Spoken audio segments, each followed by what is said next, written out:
A little bit of that stutter. Eeny, miny, mo. Are you any good at nutrition? Maybe. You're okay. Fine. What's the one quick tip you'd give? You start that way. 10-second tip, not yet, but what's a 10-second tip you'd give? Or if you're going to give one advice in 10 seconds, go. Manage your stress. How? Yeah, that's how you find ways to manage your stress. Find ways. What's one way to manage your stress? One way is eating. The other way is that eating fatty food, you mean? Yeah, eating everything available. Hey guys, welcome along to the FFP Sports Podcast. My name's Grant Goes, and we're on to number 2. Oh, number 2, not number 4. Okay, number 2. Podcast number 2. We're going to talk about a bit about nutrition. We're going to talk with someone who's been through it, who's lost the weight. This is about weight loss and what you can do, and really the barriers you're going to face when you are trying to lose weight. So, welcome to Mohammed Emad. Hey. He's now going to be our expert for today. He's going to teach us everything that we need to know, or at least 10 top tips about how to lose some weight. Before we get into the mate, give the people just one thing about you that you'd like someone to know. What's one thing? Okay, so I'm a personal trainer and a nutrition coach. Perfect. There we go. Done. Okay. Podcast over. Now, I want to ask you a few more questions, make it a little bit easier for me. So whereabouts are you from? I'm from Egypt. Egypt? Yeah. How long have you been in Dubai for? A very long time, so since school. 1 year long or 10 years long? Almost 20 years. 20 years. Yeah, Wow, yeah. that is a long time. Yeah. I've been here for 12, but that's, man, you beat me. You topped me off. And what have you done in those 20 years? Have you always been in fitness? No, I actually graduated and worked as a dentist for a while, Mhm.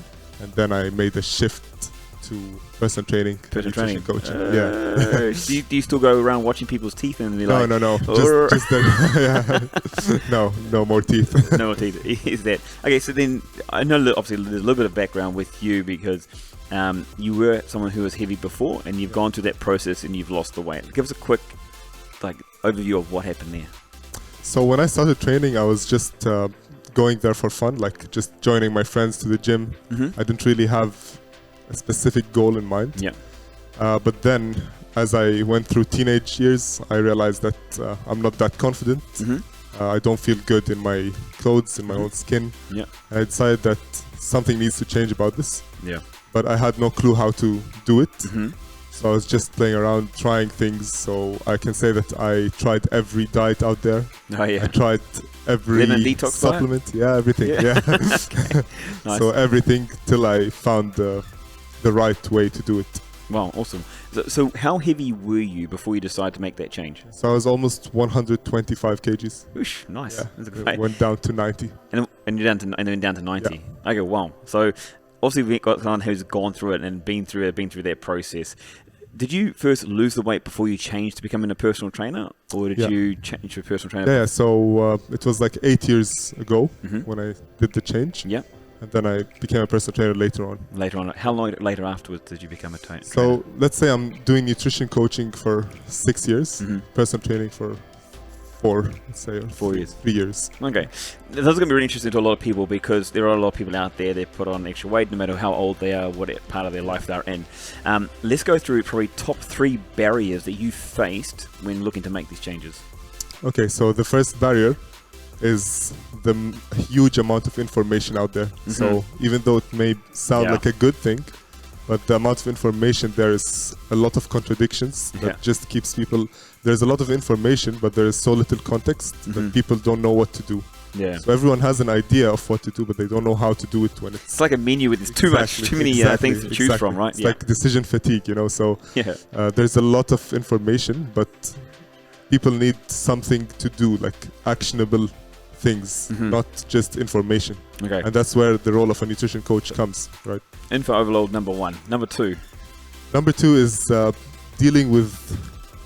It's actually having boundaries, like setting boundaries with people. Mm-hmm. The ability to say no. A lot of people can't do this, or they struggle when they don't really want to do something and they just do it to please their friends, for example. It's like the social pressure that people go through when they're out and they're... So you kind of mean like their environment they're in? Exactly. So it's the environment around us. The environment, it's hard to get through, Yes. get 100%. And I think not just with nutrition, but a lot of problems when we're looking to change anything. Exactly. An environment has a massive negative impact. Huge it can impact, do, yeah. totally.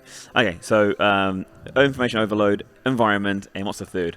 The third thing is expectations versus reality. So a lot of people expect something when reality is so different. These are your top 3? Yeah. They happen to you? Yeah. Okay. Yeah. Yeah. And again, social media plays a huge role because you see all those 4-week transformations and they look crazy, right? And magic pill, blue pill, red pill. Yeah. So people's expectation or my expectation at that time was really high. And then I realized that. Can you give us an example? Sorry, can you give us an example of that? What was your expectation? Yeah, so I set 2 months to lose the weight. It actually took me 1 year. Okay, yeah. But you did it. Yeah, I did it, yeah. You did it, either way.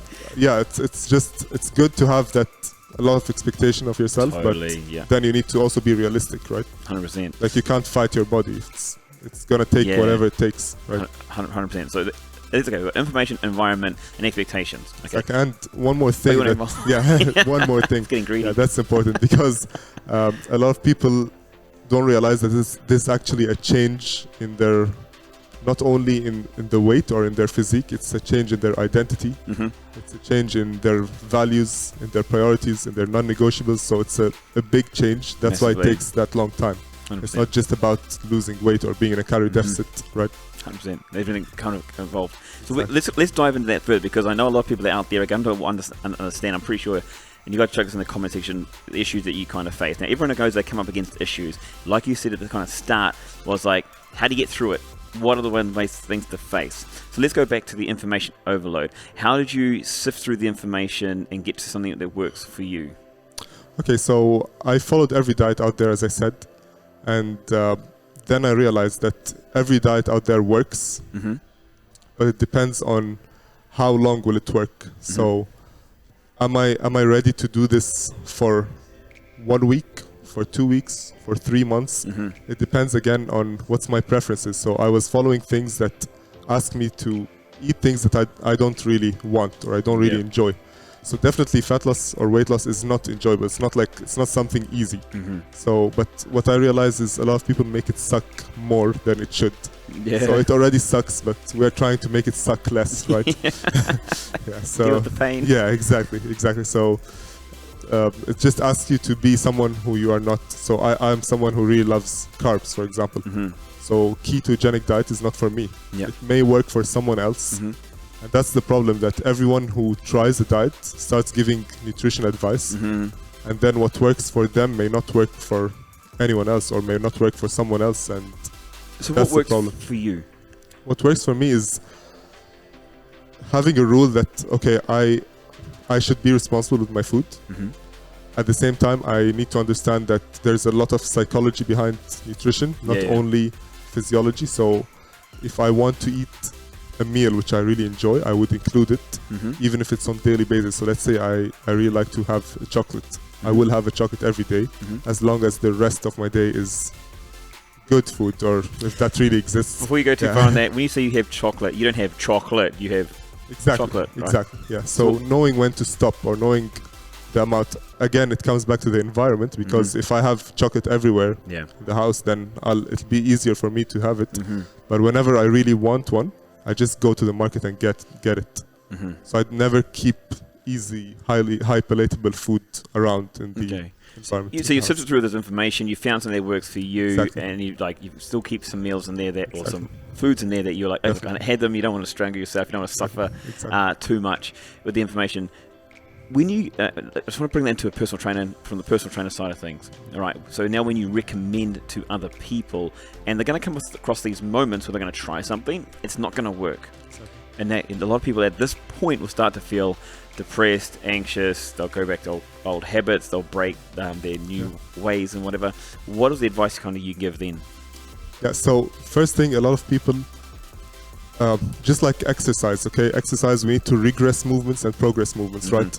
Nutrition is the same thing exactly. Before looking for the magical diet or magical supplement, you need to regress. You need to nail the basics first, and then start looking for more advanced things. And a lot of people, a lot of clients, when they come to me, they expect me to say something like magic. Oh yeah, like magic. And then they realize that it's things that our mom actually told us, right? Eat vegetables, eat more fruits, eat more protein, you know. So it's the basic things done consistently, and that works for the long term. Is there something that you give like as a word of advice, like, because there is that depressive moment for people, or that it's too much, or I can't handle this, it isn't for me, is there something you say, or do you just go and find that next thing, move them on to something else? Or are you trying to get them to stick with that same diet and, like you said, just regress it? Yeah, exactly. So stick with it, or I would include something like a diet break, which is a 3 to 5 days getting the calories back up to maintenance. So if they're in a deficit for a very long time, it's quite stressful. Chronic dieting is quite stressful. It is stress on the body. So just to manage the stress, let's say they have things change, right? Life happens. They had a really stressful time at work, or something came up. So we just get the calories back up to maintenance, and then we can stay there for a while. That's why it may take longer, because we may do the fat loss over phases and not just one go, right? Yeah, 100%. Awesome. Okay, that's really cool with the information side of things. You pull it that way. Let's talk about the environment. Let's go back to number 2. The environment that you said you're set in. Now, there's issues in there. So what were some personal things from you that were like, what environmental things that you faced? One thing is that I wanted something extreme. I wanted to take my body to the best shape possible, okay? And not everyone has to do this. So I literally lost some friends on this journey. Yeah. Because I realized that what I want is not aligning with what they want. It doesn't align with my new values. Yeah. And then I decided that, okay, I don't need, not lose them. I'm not telling people to like stop talking to them, but I started seeing them less. Yeah. And then eventually I was not that fun, you know? So yeah, that was the biggest struggle for me. 100%. I think that's something people need to realize. People need to realize that when you change your lifestyle, the people in your lifestyle that were there to start with are a part of that lifestyle. You've now changed your lifestyle. You're going to have a new friend. You're going to have ones that are going to leave. You're going to have ones that are coming into. It's not like you're going to lose things. So I think it's really important that people understand that and probably need to immensely prepare themselves for that as well. What was something that you did then to deal with that loss of friends? When I made new friends, or you? No, I mean, yeah, read a lot more. Did a lot more reading. I actually spent a lot of time alone. Okay. So I think even though that may not be the best thing to do, but it really helped me to be focused on myself. So I didn't really look for new friends, but it just happened. You know, you attract people to your life depending on what you want. Right? I like to put it in the way that your energy changes. Exactly. So you attract these differences. Different people. Totally, 100%. Awesome. When it comes down to losing friends, that's one thing. Did anything else in your environment change beside the people, about the place, the home? Was it the way you did your room, your kitchen, your living space? Did you change that area? Definitely. Or? Yeah. And one of the things that I ask every client is to send me a picture of what's in the kitchen. Okay, yeah. Because as long as this food is in front of us, we're going to go for it. Just a small example. Why is it always that in markets, why do you find the chocolate right next to the counter? 100%. Because no one goes in there thinking of the chocolate or thinking of highly palatable food, but people just see it and grab it, right? I've been guilty many times. Exactly. Me too. I mean, that's why it's there. Still guilty, by the way. Exactly. And that's why it's there, because if it's available, then you're going to have it. If you make it more difficult to have access to it, then you're less likely to have it. And that's a challenge, especially if you're living with someone who doesn't have the same goals. Yeah. So then I would advise people to just make it more difficult to see, like to keep it in areas where you can't really see often. And that works a lot for many people too. I think one thing I've definitely, and I'm kind of going through that before as well, and I think people can relate to this, is that you should change your environment and people around you, especially when you're close, we talk about family and friends as well. Like, these are the hardest ones as far as we talk about environment. I'm not going to get rid of my mum or dad or my brothers and sisters, right? But you change your environment and you change your ways. Now, at the start, it is a big sacrifice and it is a big shock for people, and people I have found that they find it hard to accept at first. But the longer you do it, the longer you progress, you know, it will happen, and eventually people accept this new you. What happens? Okay, for example, being if you know someone that would eat a lot of chocolate, let's just keep it very simple. They eat a lot of chocolate, and then sometimes they start regressing. You're always going to have a family member who goes like, "Oh, it's not going to last," or you know, you want some more. Or they're always going to offer you something. You don't have to say no every single time, but you start saying no more often. And then when you start eventually saying more often, you'll start to get to a point where you say, like, no, and maybe you've completely eliminated it, or maybe you only have a very small part of it. And that's a part of it in the environment I think I see very common as well with people, and like you've just gone through as well, that situation can be very common. So just a mindset side of things there, just realize that change is tough. It doesn't have to be on the bang straight away, but give it time. Also, there's a lot of cultural things, like some people since their childhood they're used to finishing the plate even though they're not hungry. Yeah, me too. So it's like You're just nailing them all, aren't you? Yeah, like you need to finish the plate, and then you grow up with this mentality that even if you're full, then the plate's not done. You need to finish it because you shouldn't throw it, right? I've got my friend's plate as well. Exactly. Like, what are you doing wasting? I can't believe you're wasting Don't it. waste food, you know. So it's people don't realize that it's a lot of things come into play when you're changing. 100%. No, 100%. Okay, that's awesome. That's very, very cool. So something for the environment. Let's then go to your third point about expectations. You've gone through that I suppose that 2 months you thought, 1 year it took. Yeah. Let's talk about the challenges at the time when you got to that 2 month period, or before that when you knew you were not going to hit your weight. What were some of the things that you did to deal with that so you can continue? So after those 2 months, and I realized that I just lost 6 kgs, which was really good. But that was not my expectation. I expected 30 kgs, right? So I stopped there, and I remember very well, I was training in the gym, and I asked myself a question. What will happen if I quit? So what's going to change? Okay, I did not get to my goal in 2 months. Yeah. If I stop, what's going to happen? Okay, I'm going to go question. back. Like, it's so exactly. simple. And if I continue, what do I have to lose? Yeah. Right? So if I just continue doing what I'm doing, what do I have to lose? I don't have anything to lose. Right? Yeah. So only everything to gain. That was the biggest change. That. Exactly. It was amazing. It is, and when I look at life, that's exactly what it is. Yeah. Not just with nutrition, but like you look at everything. Everything. Totally, you can say the same, not necessarily exactly the same words, but the same question definitely comes out in life when you go like, well, you got a choice. You know, something bad happens. Well, you got a choice. You can dwell on it, or you can action something positive. You know, that's how you can create change. Okay, was that something that was as simple as that? Yeah, and interestingly, recently I read a book called How to Deal with Setbacks.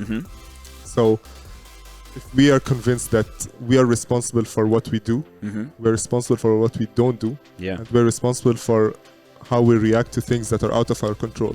So once you have this autonomy or responsibility that I'm in control of everything, then that's the biggest change. Awesome. I love this. Okay, we're going to jump away from expectation a little bit, because when we look at this now, let's look at the fact that side of, when you look at a lot of things that Mohammed has done, a lot of it's come back to what's up here, upstairs, between the ears, and it's in the head. So we're going to actually wrap this up in the next few minutes. So let's go on to that of some mindset, mind change, you know, how to deal with setbacks. Let's say number one, on the mindset.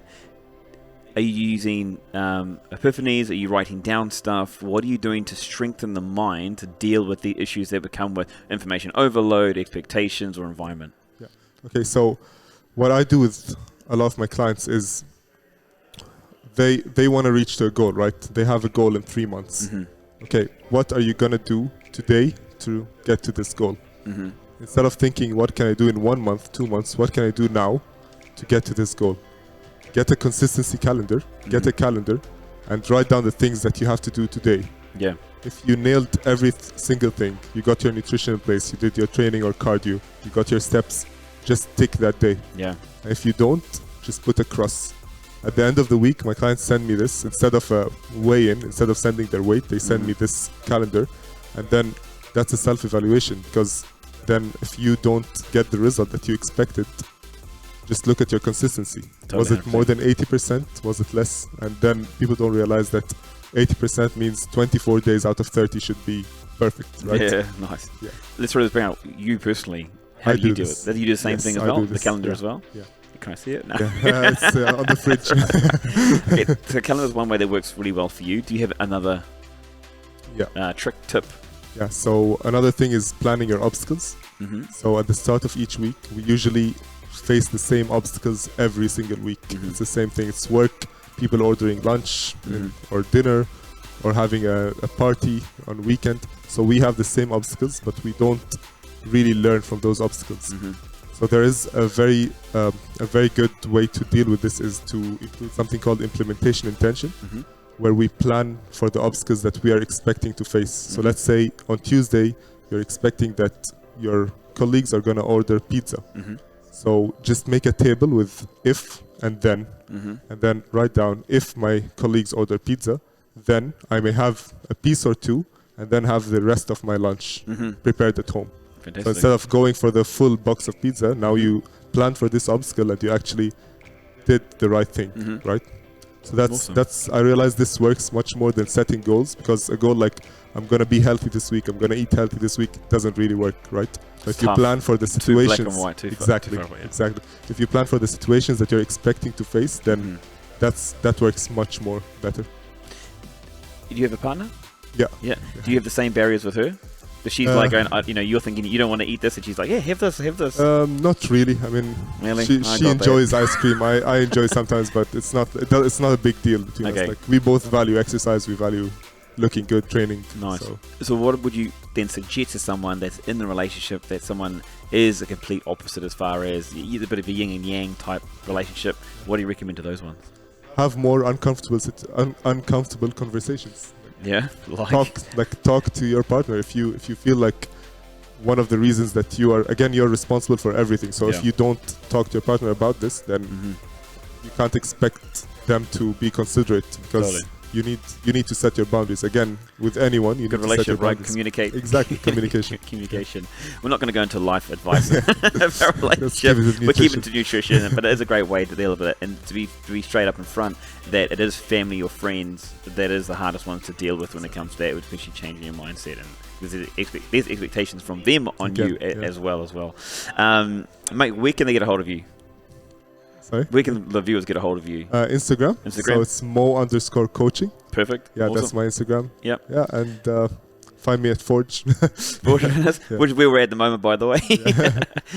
So big thank you, Mo, for joining me today to this podcast. It's been awesome to talk with everybody. Thank you to Forge Fitness and Performance here in Meydan for hosting. We'll probably do a few more podcasts from here. If you are a facility that wants to host one of these postcards, oh my gosh, podcasts, then reach out to us. Let us know. We'd love to come jump to your facility. Love to come find out a bit more about you and someone else there as well, and talk and discuss just different things. And this podcast isn't just about fitness, it's about sports, it's about life, it's about people, and we want to share as much of that as possible. So until next time, take care, lots of love, and we'll see you then.